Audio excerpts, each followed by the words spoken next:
Kyle Whittingham pointing out earlier this week, his Utah team is eerily in a very similar situation as they were last year around this time. Those 4-2 Utes went on to win the Pac-12 and play in the Rose Bowl, but things are different now. The Pac-12 isn't split up into divisions. UCLA is a contender and USC a contender. The Trojans in Salt Lake City trying to stay undefeated on the season. Time to welcome in our team side experts, Steve Bartle and Ryan Abraham, to break down this matchup. And guys, let's start with the Utah defense, one of the best in the Pac-12, but the Utes burned by UCLA last week for over 500 yards. You have to imagine Caleb Williams licking his chops while watching that game. Ryan, how do you see this matchup going?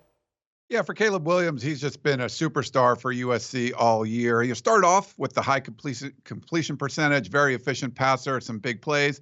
Some games he doesn't quite have it. Maybe he's not clicking with his wide receivers as well, but they've been relying on that run game with Travis Dye. But they've been a pretty balanced offense. And the one thing you'll say about Caleb Williams, when things are breaking down and they need a play, they need to pick up a 3rd and long, he can take off and run with his legs too. So it hasn't been the prettiest like we saw in the first couple of weeks of the season when you're talking about Caleb Williams. But, man, they've just been able to make this offense go and do what they need to do to get down the field and put up points on the board. And, to contrast that, this Utah defense has had its fair share of struggles this season, starting with the game against Florida and with the game last week against UCLA. The struggles have come surprisingly on the ground. Utah's been able to really stop the run, and USC, with what they've been able to do with Travis Dye and getting that run game going, it's really this coming into this game, it's kind of complicated things. So Utah was one of the top defenses against the run last year, and they've fallen to the middle of the conference in that regard. Clark Phillips has had a tremendous season. I think he has 4 interceptions on the year, 2 of which have been returned for touchdowns. He's going to be key in Utah's success on the defensive side of the ball in this game with, obviously, the USC passing attack. And on the other side, Cam Rising set all types of career highs against USC last season. But this is a different defense with all the new players Lincoln Riley has brought in through the transfer portal. Steve, do you think Rising can have a repeat performance? Cam Rising has been the guy for Utah this season. He's taken a step forward in his game. He's off to a tremendous start, throwing for over 1,400 yards, 13 touchdowns through these 6 games. And he's done it through his decision-making. He's become very sound in his decision-making. There are still some erroneous and decisions that he would like to have back.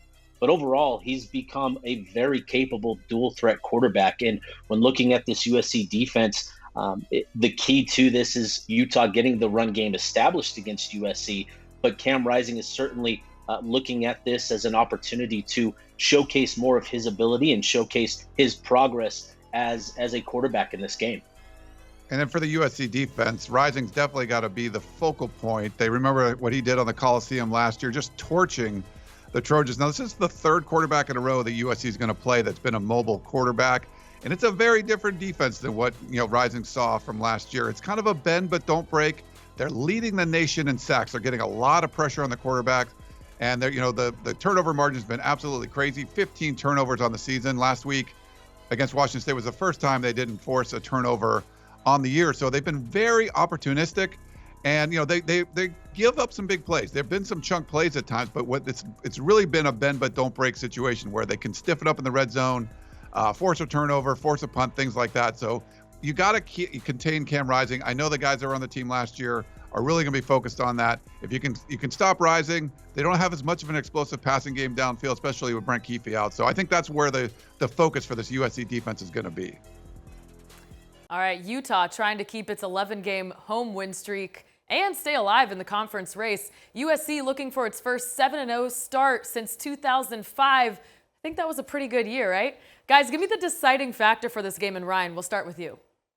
Yeah, I think it's the environment going in there. You talk about Utah's been just impeccable playing in Rice-Eccles Stadium. The last team to beat Utah there was USC, but it was during the 2020 COVID season when there were no fans. There was no nothing like going on. So we saw USC's worst offensive performance of the year up in Corvallis when they played on the road, half a stadium, but it was a really electric environment in Corvallis. It's going to be even worse as far as the USC players go when you're talking about playing in Salt Lake City. So I think you've got to manage that. Just not let the crowd noise and the environment there overwhelm you. If they can do that, they should have a pretty good shot of getting a win and going to 7-0, like you said. And the stadium, Rice-Eccles Stadium, is going to be packed. It's going to be jam-packed with Utah fans. There should be a good contingency of USC fans as well. But, key to keeping the crowd engaged in this one will be the play of Dalton Kincaid. Obviously, talking about Cameron Rising, he's been one of the top decision makers as a quarterback, being one of the top quarterbacks in QBR and PFF. And a big key to that has been the presence of Dalton Kincaid. The injury to Brant Keithy was a painful loss for this Utah offense, but Dalton Kincaid is so important to this offense because of his ability to impact both the run game and the passing game. He's truly a truly talented traditional tight end where he can be effective run blocking. He can get downfield. He can be a vertical threat of sorts up the seam and down the field. He's going to be vital to Cameron Rising and their success on the offensive side of the ball. All right, it's going to be a fun one. Top 20 matchup. Guys, enjoy your game day, and thank you for your time here. And for more coverage on this game and these teams throughout the season, go ahead and check out UTEZONE and USCFootball.com.